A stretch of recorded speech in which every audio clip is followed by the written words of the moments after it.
welcome to the Intuitively Wild podcast. I'm your host, Rachel Levine. Living intuitively wild is about coming back home to ourselves. Here, we talk about how to live connected to ourselves, others, and nature, and make a commitment to radical authenticity, vulnerability, and acceptance. On this podcast, we delve into a wide range of topics that span the human experience. We peel back the layers and talk about the things that are often not talked about. This is a space for us all to walk and wander this path of life together. Let's dig into our roots and go deep. Joanna, welcome to the podcast. I've been wanting to have you on for months, and so I'm so excited that we were able to make this work. Thank you so much. Oh, thank you for having me. It's always a pleasure. Okay, well, let's just get right into it. The first question that I like to ask everyone who comes on the podcast is, what is something you wish people knew about you that you don't think many do? Ooh, I think that a lot of people don't know that I'm quite introverted. I have a social media presence and I've spoken at lots of different conferences and events and things like that. But I'm happiest when I'm by myself or with my cat or with my equally introverted husband, just enjoying quiet and simple things. I find it very difficult to talk to people just generally. And, conferences and that sort of thing causes me a lot of stress beforehand. I'm always happy as I'm doing it and when I finish doing it. But yeah, all the anxiety and the stress beforehand really does get to me, but I hide it well. I'm honestly the same way. I get a lot of anticipatory anxiety, and that's something that I'm trying to work through. It's interesting for me because I discovered you through your book, The Path of the Hedge Witch. Mhm. And you talk a lot about solitary witchcraft and doing a lot of these practices on your own. So for me, it doesn't come as a huge surprise that you are introverted. Yeah, but a lot of people see, that different social face of me. But I'm happiest when I'm on the other side of the screen just writing. I prefer my written words to express what's inside me rather than verbal words, Yeah. which sounds a bit antithetical as I'm doing a podcast with you. But No, there you go. I honestly can understand that even though I have a podcast and I do love speaking, writing can a lot of the time come more naturally to me as well. So I do For understand sure. that.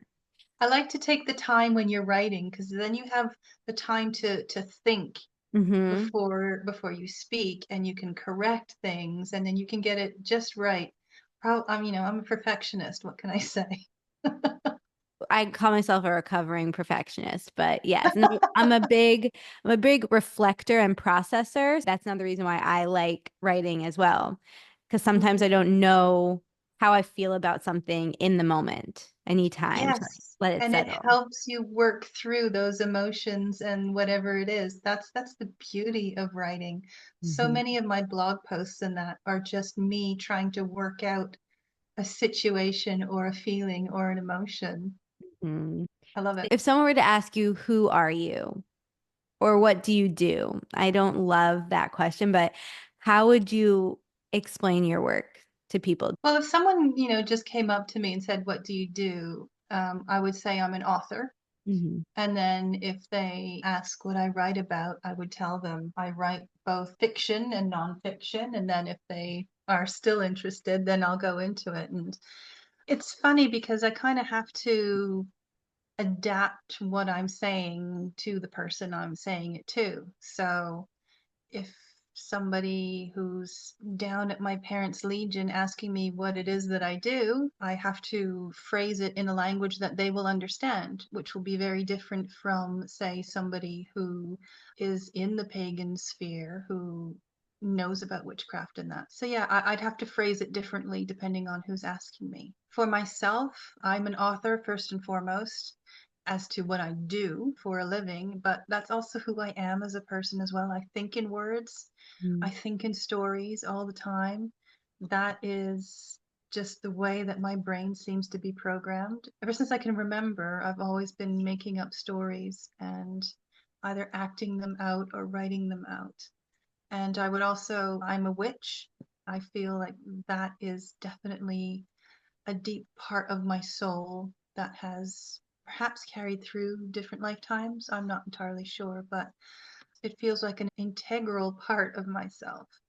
And I also say that I'm a druid as well because I studied for 10 or 15 years in the path of Druidry. So I'm all of those things. But those are the main thing. When people ask me who I am, those are the main things that I say. And how do you define being a witch? Oh, that's hard because it's different for every single person. Mm-hmm. For me personally, being a witch is about seeing and feeling the enchantment around you and wanting to work with it, wanting to dance with it, wanting to touch it and embrace it and bring it into your life. So there's so many different ways that you can do that, and that's why there are so many different traditions of witchcraft. But it's noticing the things in the world around you. It's really taking a close observation of the natural world and finding the beauty and enchantment in that, and then seeing and bringing that into your own life so that you can reflect the world around you and taking inspiration from the natural world around you and then using that in your life to create a better life for yourself. That's probably the definition of magic rather than witchcraft, but they kind of go hand in hand. Yeah, I really love that because I can find that those who don't know what witchcraft is or know what being a witch is can have these certain perceptions or preconceived notions about what it is. And often a lot of people think it's very woo-woo or airy and ungrounded. And really, for me, it's so grounded. It's so connected to nature. It's so much about presence and intentionality and really creating the life that you want to live.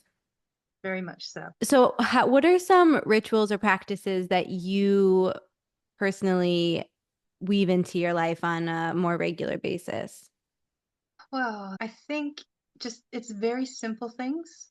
So I try and watch the sunset every day if I can. I'm way too tired in the mornings to watch the sunrise, Mm. but sunset for me is always my favorite time of day. It's the time of day when I can just put aside everything that has happened in the day and to just be in the moment and share in the wonder of the natural world around me and get out of my own head for a bit. And that, to me, that is the most beneficial thing I do every single day, if I can, if I'm not traveling or whatever, is just watching the sunset. It's as simple as that. But I also try and meditate as much as possible. Watching the sunset is a form of meditation for me, but I also try and do more traditional forms of meditation because I find that helps keep my busy brain on the right track and also stops me from getting too involved in everything that is whirling around in my brain because I have so many plates up in the air all the time. Walks in my landscape. I'm always wondering what has changed in the landscape since the last time I went out. So several times a week, I'm either out there walking on the heath or in the forest or by the sea and just seeing what has changed in the natural world. How is everything around me feeling? How am I a part of that particular ecosystem? Just appreciating everything that I have around me. I mean, I live in a beautiful part of the world. I live on the Suffolk coast of England. So I have a wonderful forest on my doorstep. I have the North Sea, and I also have miles of heathland as well. So I know I'm very lucky in that regard that I can just go for a walk whenever I want.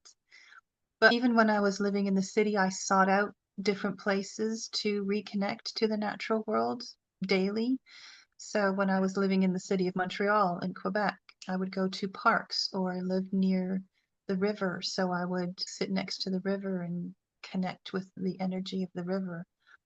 I was working in downtown Montreal among all the high rises, but I used to go to a tiny little church that was kind of nestled in amongst all these skyscraper buildings, and it had a little green space around it, and I would just sit in that little green space with my hands on the earth and just connecting to that earth energy. So it's finding ways to connect, and that's the main thing about any earth-based tradition, whether it's witchcraft or whether it's druidry. It's all about connection, daily connection if possible. So those are the things that I do daily. And then on top of that, of course, I celebrate the seasonal festivals, the rituals, the Sabbats, the phases of the moon, either by myself, or I have a group of friends as well that I'll celebrate with.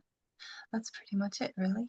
I love that. And for me, it always comes back to connection too. And especially with nature, it's having this conversation with nature, really letting yourself have this reciprocal relationship and Mm. finding the places where you can hear it, whether it's a patch of grass or a huge forest, just finding that place where you can tune into the energy and begin that conversation, begin that connection.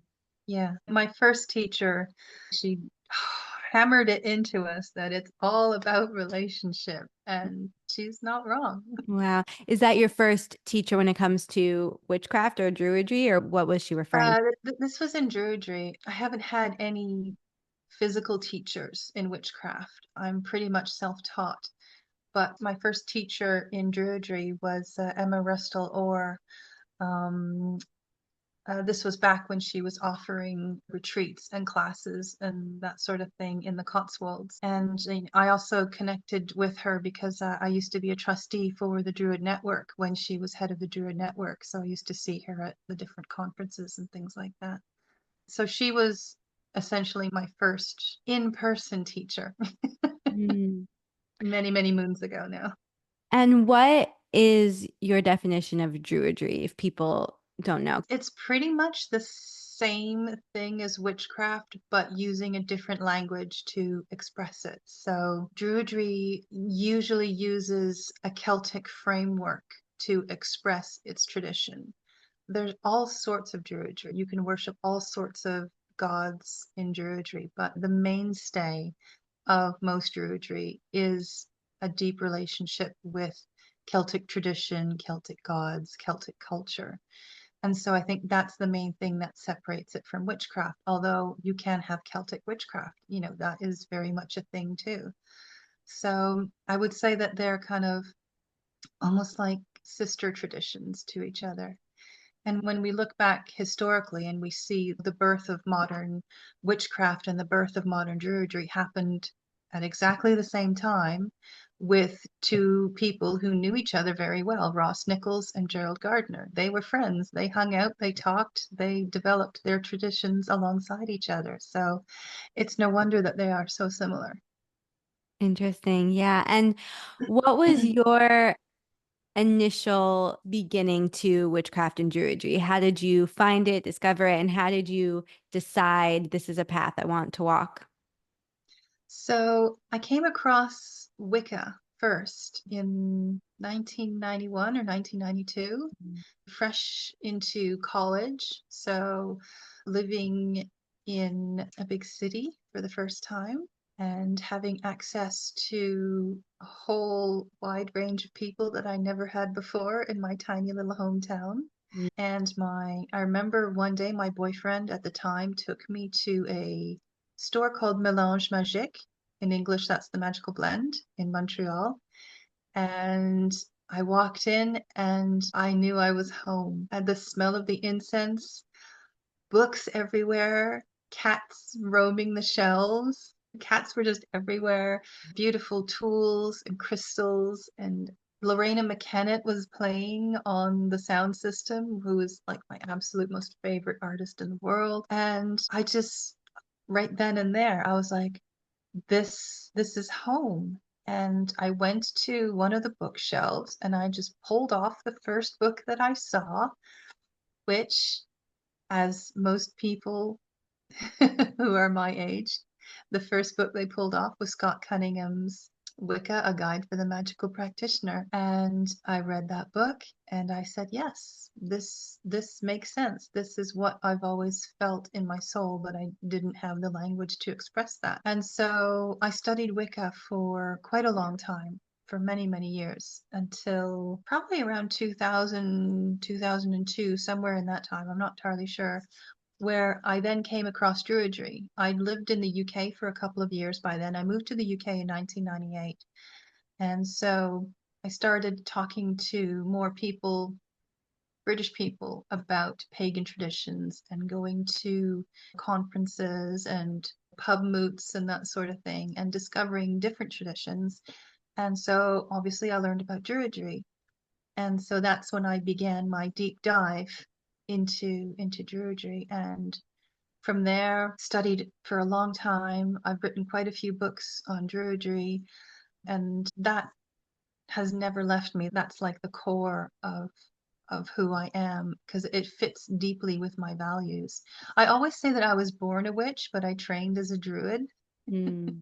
That's how it makes sense to me to combine the two traditions within me. And then once I moved here and settled in my house here, this is where I finally decided to not be so focused on labels and to just be who I am. And whatever that may be, it's a culmination of so many different things, and just express myself in that regard. So I still maintain I was born a witch and trained as a druid, and that's pretty much how I got to this place. There are so many things that you touched on that I want to speak to. One, how you finished saying that the labels aren't important. You know, they can be helpful to conceptualize for ourselves and others what we practice or who we are in certain ways. But overall, like you were saying, witchcraft is something different to everyone. So if I even say I'm a witch, that still might not encapsulate who I truly am or help you understand who I am.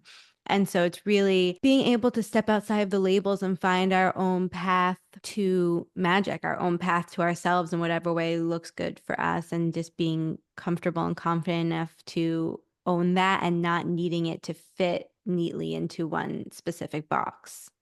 Exactly, because I mean, no one will ever fit into a specific box perfectly because we all have so many different life experiences behind us that inform us and shape who we are. So there's no way that there's going to be a one size fits all when it comes to any spiritual tradition, whether it's pagan or not. Exactly.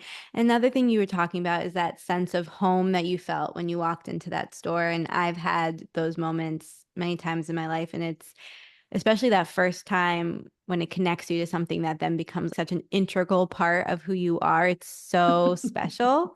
Yeah. And for me, I recognize that as a connection to my intuition, a connection to magic.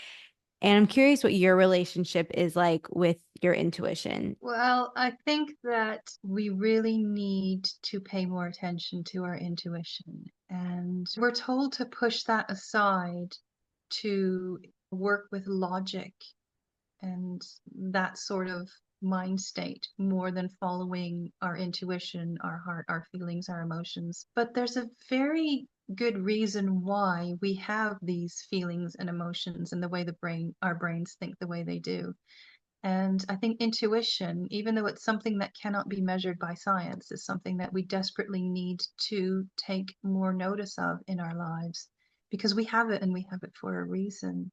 And I've noticed in my own life, when I have gone against my intuition, I always regret it. Always, always, always. Always. So there's a deep knowing in your heart and in your soul and in your physical body as well when something is right and when something is wrong. And as witches, I think perhaps we learn to use that and to trust that quicker, perhaps, than other people because we're not afraid to work with these kind of unseen, unstudied forces. Our souls are more open to magic and enchantment anyway, so why not intuition? It's all part of the same thing. On another level, I think that intuition is it's just a part of our animal brain that sees and understands things that are rational human brain doesn't quite understand. So intuition and instinct are often the same thing for me physically, if that makes any sense. No, it totally makes sense. And honestly, what you were just saying made me feel like intuition is logical. We have just discounted that because it's not tangible. We can't explain it, or we can't ha have proof and evidence that it's certain and controllable. And so that makes us fear it and push it away. Yeah, But following our intuition is so logical. It is innate in us. I agree with everything you just said. And I think everyone is intuitive. So many of us push that away and turn it off. And then on another level, so many of us are afraid of following through on it. And so I think it's important to develop the relationships that you can hear it again and reconnect to it. And then also develop the confidence within yourself to then act on that and listen to what your intuition's telling you. very much so. Because I think intuition speaks on a spirit level much more than on a rational level. And there's so many different facets of ourselves and of our souls. We are not just the rational thinking person. We are also, especially if you're working in witchcraft or other pagan traditions, we're also magical people. So that's where we have to work and listen to our intuition. What are some ways that you work with and strengthen that connection with your intuition? I think it's a case of trusting my instinct and listening to my heart rather than my head a lot of the time. Mm-hmm. Because my head will say one thing, but my heart and sometimes my body, because sometimes I have a physical reaction to things, will tell me otherwise. So it's learning to trust that and to trust in that process. Don't know if that makes any sense. No, it makes complete sense. And Okay. I'm on the same page. I honestly, a lot of times people ask me why I did something or why I made a decision, and I'm like, I just felt it. I just had to do it. Like it is a felt sensation. It is a heart-led guidance, and it's hard to put that into words. Yeah, yeah. Some things you just feel. Talking about the importance of relationships, how has practicing witchcraft and druidry impacted the relationships in your life, if it has? Oh, yeah, it definitely has. Yeah.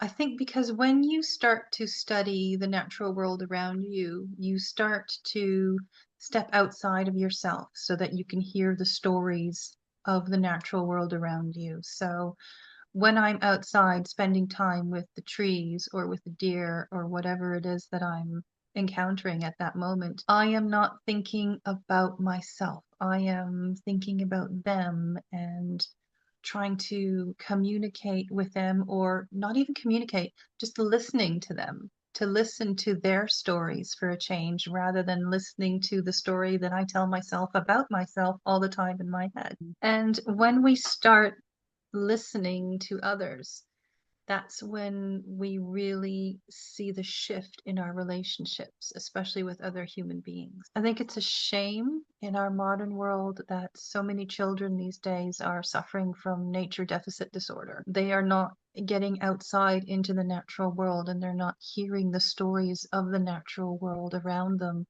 And at least this is my opinion. This is causing difficulties in them understanding each other, because when we understand the world around us, we also understand other people and the way that their minds work, because we have listened to their story. When we don't listen to other people's stories and we're just too involved in our own story, we'll never create a deep relationship, a knowing and understanding relationship. And the other problem there is that we often are too afraid to look at the shadow aspects of ourselves. And it's only when we see the good and the bad in ourselves, when we truly spend time understanding ourselves, that's when we begin to understand other people. But there's so many distractions in modern life. Mobile phones, they are the world's biggest drug, the world's biggest distraction, the world's biggest opiate for the masses at the moment. And they're preventing people from just being with themselves And if you don't understand yourself and how your brain works and how you work, how are you ever supposed to understand how other people work? And how are you ever supposed to make a connection to other people? I think that we need to take a step back from technology every now and then. You know, technology is wonderful. It's allowing you and I to speak. It allows me to talk to my mom back in Canada once a week, but it's also such a big diversion to stop us from understanding ourselves, from spending time with ourselves, from learning how to be bored, from learning how to be lonely, from learning all these different things, from going out in nature. And it's cutting us off on so many different levels that we're having a hard time understanding other people around us. You're preaching to the choir. This is something I'm so passionate about. And I think that we all need more time in stillness and in silence and connecting to ourselves and not distracting and just being. And Mm. I am someone who can get so caught up in productivity and perfectionism and producing. And that's what the world pushes on us. And deciding to see simply being as one of the most productive things I can do for myself has changed my life. And it has allowed me to be more creative, to be more thoughtful. You start to realize how much more space you have in your brain to understand who you are and what you want in life when you're not filling it with the noise and the distraction and all the other people telling you what to do. How do you maintain that for yourself? Like I said previously, it's getting out in nature, watching the sunset, walking, and just putting that phone down. Spending time with my cat, going out and doing some gardening. That's a huge way to just connect with my immediate landscape as well.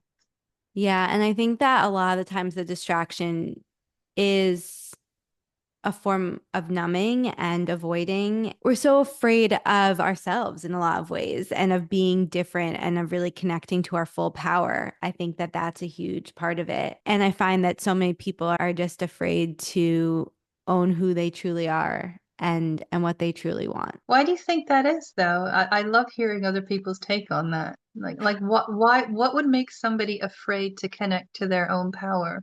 You know, I think in some ways it can be different for each person. For a lot of people, it's because we want to fit in Yes. and people want to be accepted and part of the community. And so you just want to go with the status quo and do what everyone else is doing. And if you start to connect to your full power, you realize that you might be different or you have to embrace a different path or do things that are challenging. So I've seen that that's what comes up for a lot of people in different flavors for each person. What about you? Yeah.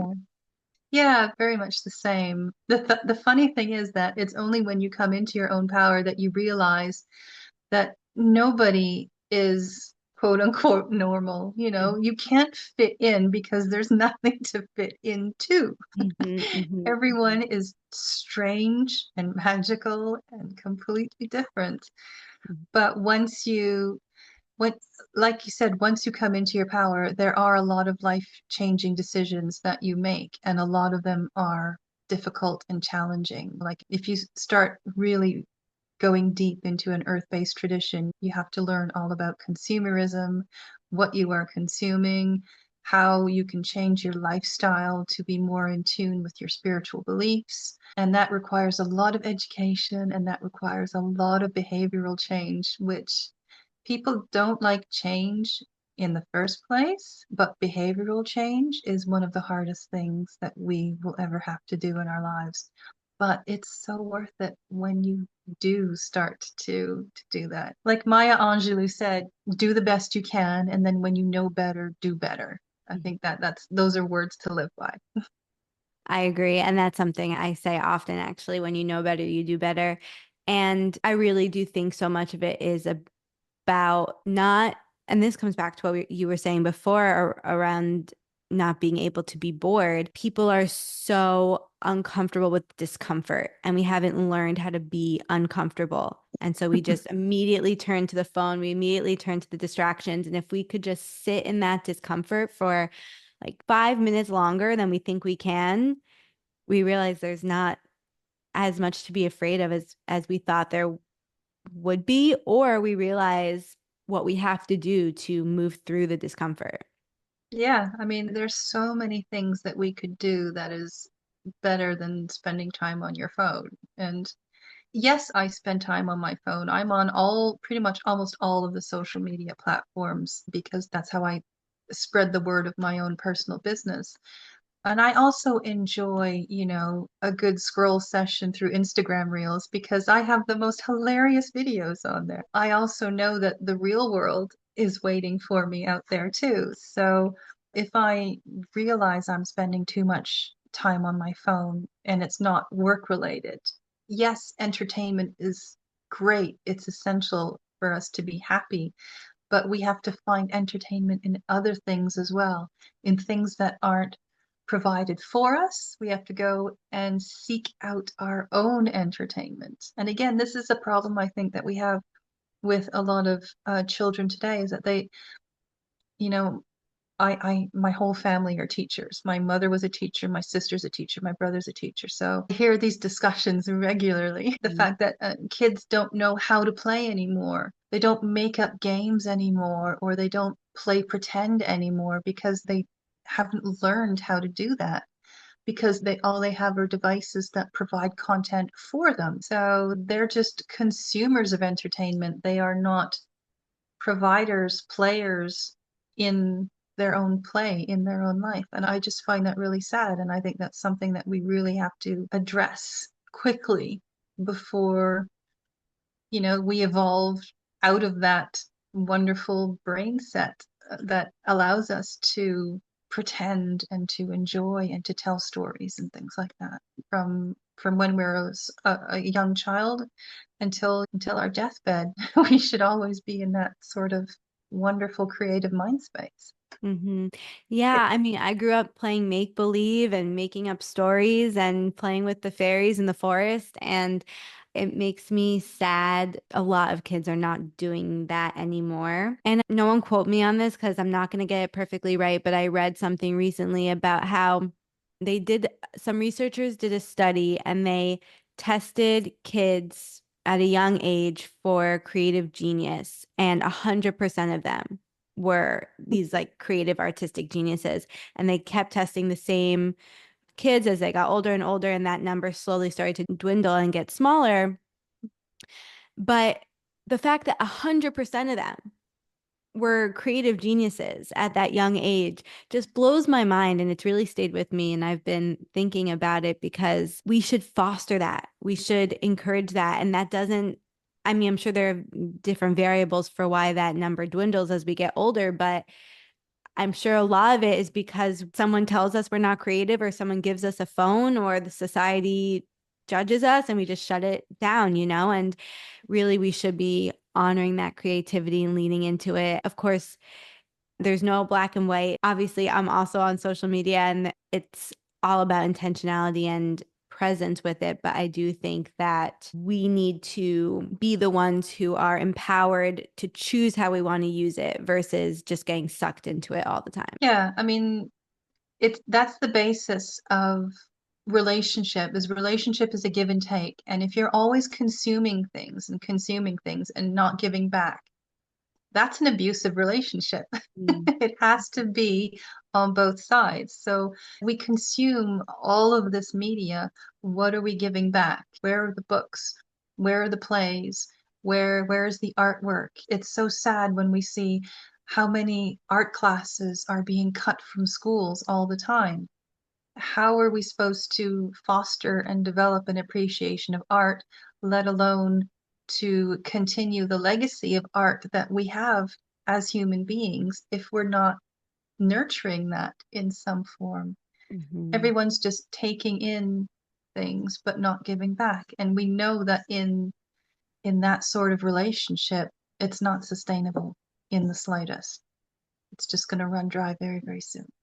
Speaking of, I want to talk about you being a writer because I also love writing and I'm so curious about your writing process and also the fact that you've fairly recently, you've also started producing fiction books.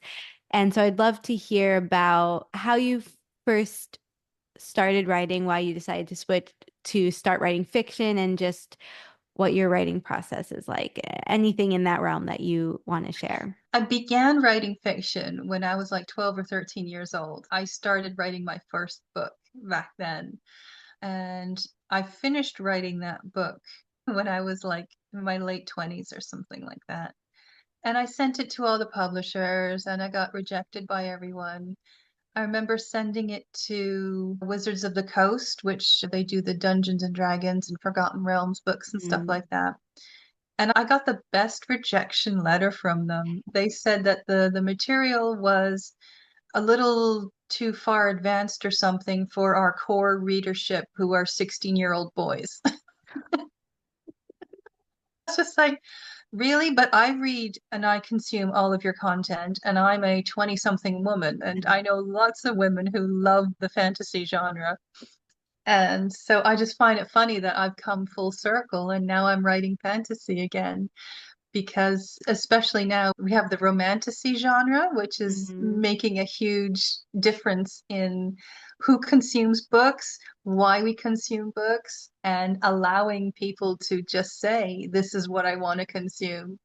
Women have always been a big part of the fantasy world, but never got the credit for it. You know, we have the Tolkiens and we have the C.S. Lewis's, but everyone tends to forget the Dragon Riders of Pern and Anne McCaffrey books and things like that, who started all of this. You wouldn't have Rebecca Yarros and her Empyrean series and Fourth Wing and stuff if it wasn't for Anne McCaffrey and the Dragon Riders of Pern.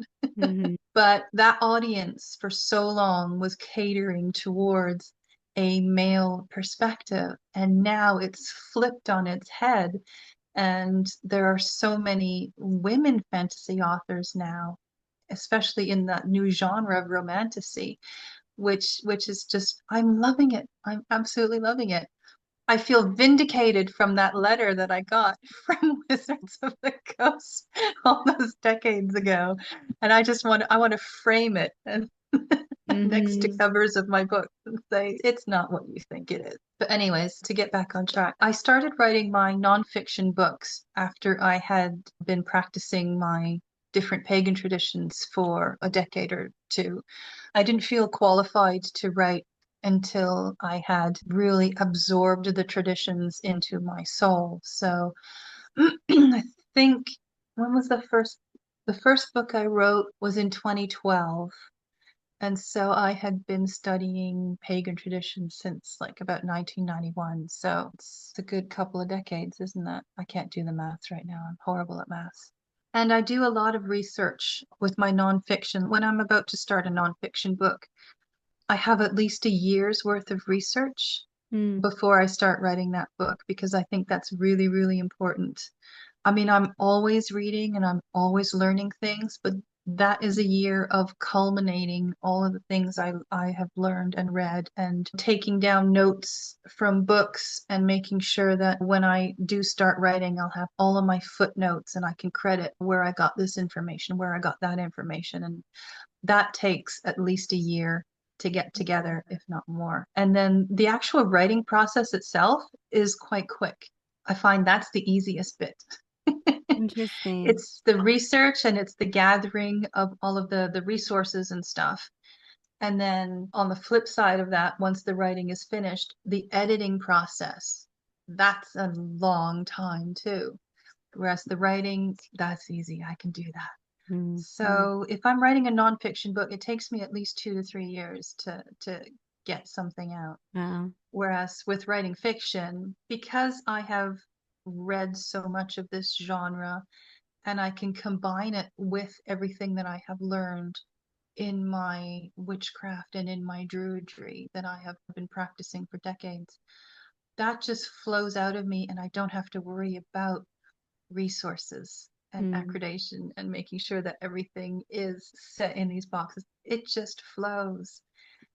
And so I can release 1 or 2 books a year now. I've just finished writing the manuscript for the third book in my Witches of the New Forest series. And I just started writing that series. When was it? In June 2024 was when I first started Wow. writing. So That's amazing. yeah, there's a big difference in the writing and how it comes about with fiction and nonfiction. Mm. And I think it's important with nonfiction to take your time and to make sure that all your ducks are in a row. Because for decades, we have suffered from books that have a lot of bad information or misinformation or information that isn't properly credited to the source that it should have, Mm-hmm. especially within the pagan sphere. And so it's really important that the books that we release today are doing what they should have done 10, 20 years ago, like other nonfiction books have. I know that a lot of the pagan presses, they're not academic presses. I get that. But if somebody says something, an editor should, if there's any doubt, an editor should say, well, where did you source this information from? Did you just make it up or is it actually from somewhere? Not making it up is probably the wrong word, but if it's like a personal gnosis, fine, just make sure that you state that that is your own personal experience or feeling rather than stating that as a fact for everyone. So there's a huge difference between writing fiction and nonfiction. But right now I am so loving my fiction. I'm loving the characters in the world that I've created. My series, it's called Witches of the New Forest, and it all takes place in the little witchy town of Burley. For anyone that doesn't know, Burley is a real village that exists in the New Forest in England. And it's a really strange, magical little place. It's got a tiny high street, there's a handful of houses around, but it has like 3 different witchcraft stores, and Wow. it's because it's all boomed off of the witchy tourism when Sybil Leek used to live there before she got kicked out because the village was getting tired of the media circus that always followed her everywhere that she went. Wow.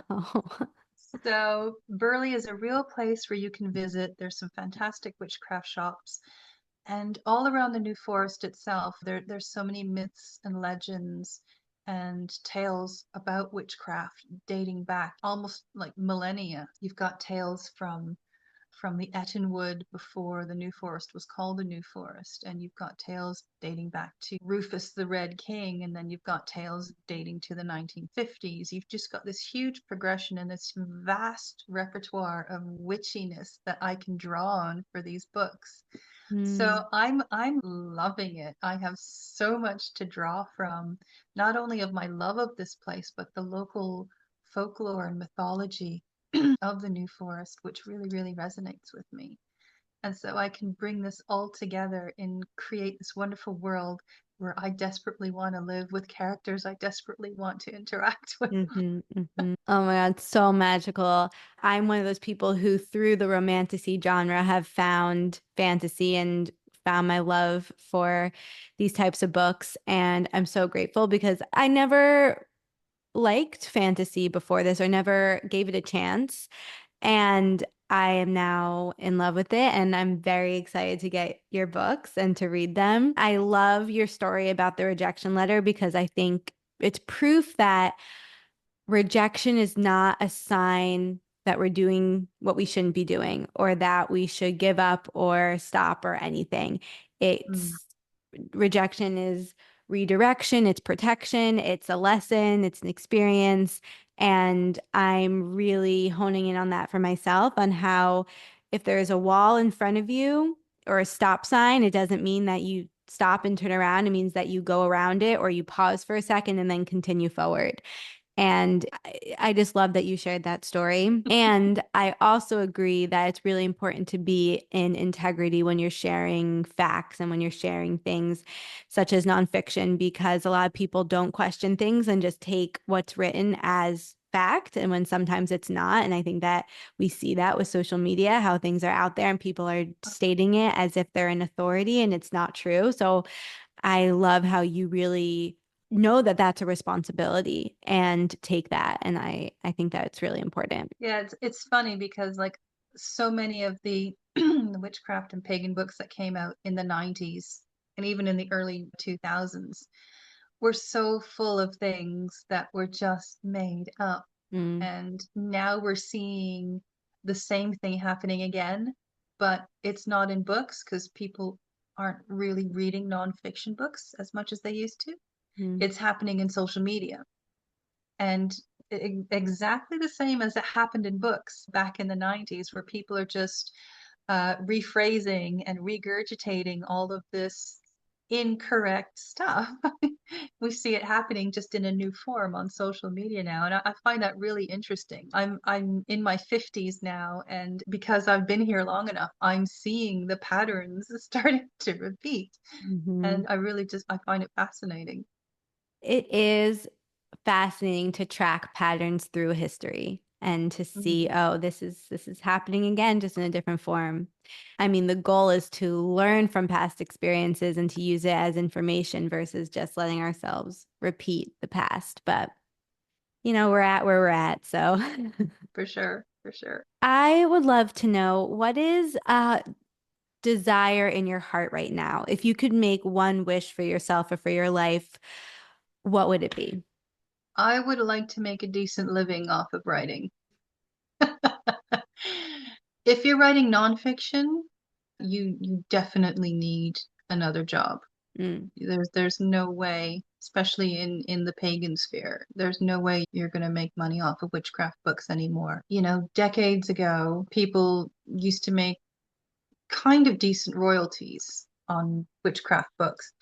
Now the most of the contracts that you get 10% of whatever's left over after everyone has taken their cut. You then get 10% of that, which is peanuts, really.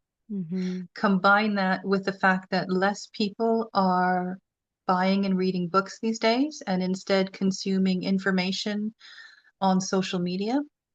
So nonfiction is taking a real huge nosedive.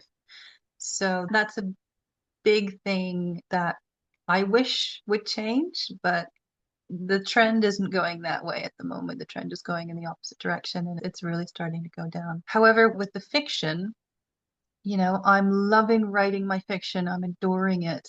And that's also kind of starting to pay the bills, which is a huge relief. I'm entirely self-published, so I have to do everything, cover design, editing. I have some friends helping me with editing, which is brilliant. But everything, it's down to me to do all the marketing, all design, all of that stuff. But then I also get the profits from that. So I'm starting to be able to make a living from it. But that's only because my husband has a decent paying job. If he didn't, I would still have to go and have a second job to be able to do what I'm doing. So I would just love to be able to have an income that I could actually live on. I'm not asking to be a New York Times bestseller, although that would be amazing. I want that for you. Yeah, I'd love that. But I just to be able to be self-sustained in something that I love, which is writing, I would love for that. That's the only thing that I would love because everything else is right now it's pretty much as good as it gets. Mm.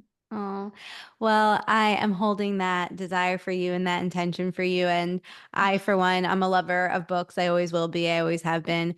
And I love your books. And I've yet to read your fiction books. I'm very excited to get them. And I just really believe that we're meant to love our lives and we're meant to love our work. And you clearly do. And so I hope that through following that path and crafting the magic through your words, your desires will come to fruition. So I'm holding that for you. Thank you so much. That's really sweet. Yeah, yeah, of course. Well, okay. Living intuitively wild means living dedicated to your true, authentic self, no matter what. How do you feel like you live intuitively wild? I think bucking the trend and just going for it and just saying, you know what? I'm an author. I've always been an author. I can't help it. I'm going to give it a go. And Hmm. then just doing it. Returning to your child self is a huge part of living intuitively wild, because your younger self, your child self, it often knows better what's for you than your adult self. So finding that within you, because life is just so much simpler back then. You know what makes you happy and what doesn't make you happy. You know what instills joy and enchantment in your life. So a return to that before all the waters got muddied, I think that's a really good way of living intuitively wild. I really, really love that. Coming back to the simplicity and following our joy, following our desires, like we were talking about. Yeah, for sure. Well, Joanna, thank you so much for being here. I really appreciate it and grateful for all the magic that you share in all the ways that you share it. Thank you so much for having me. It's been a real pleasure. Thank you so much for joining me on this episode of Intuitively Wild, the podcast. I hope it helped deepen your connection to yourself, sparked some insights, and inspired you to live intuitively wild. If you enjoyed this podcast, it would mean so much to me if you would share it with others and leave a rating and review. And please reach out to me. I would love to connect with you. I will see you next time for more magic.